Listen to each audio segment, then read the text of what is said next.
I had a hilarious situation. So the whole point of this was that I went to a wedding in Italy. And one of the things, there were all sorts of Italians and Americans, because it was a joint Italian-American Jewish wedding, interestingly, in northern Italy. Very interesting ceremony. And one of the things that was revealed was that the wedding being slightly outside of the city, we would be taken to via a bus. And of course, the bus had 42 seats, and there were 52 people that needed to go on the bus and several others that came along. So on the way to the wedding, there were more than a dozen people who had to, calls had to be made. Locals had to bring their cars and start giving people rides. I made it onto the bus. But once we arrived at the venue, we were told the bus doesn't leave to go back to the city and everybody's hotels until 2:30 in the morning, and it's a 1 hour ride. And of course, a lot of Americans, being less into the all-night wedding compared to Italians, myself included, started thinking about how would we get back earlier if we want to get back earlier. There's no Uber there. What are we going to do?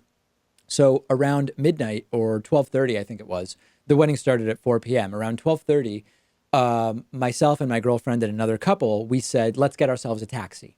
And we talked to someone at the venue. They said, no problem. We've got a taxi. It's a fixed price back to the city.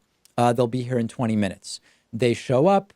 We ride back. And as we start riding back, I noticed that the meter's running, and it's already well beyond 50% of what the fixed price was supposed to be. So I'm thinking, well, if it costs way more than half to get out to pick us up, because it was like late night out of the city, so they run the meter both ways, it's going to be way more than the price I was quoted when we get back. So my Italian not being nearly as good as my French, I just kind of start Italianizing Spanish words. So I attempted to ask the guy whether it's a fixed price, which in Spanish, it's precio fijo, right? Fixed price. So I say to the guy something like, e precio fijo, right? I mean, it's not even really Italian.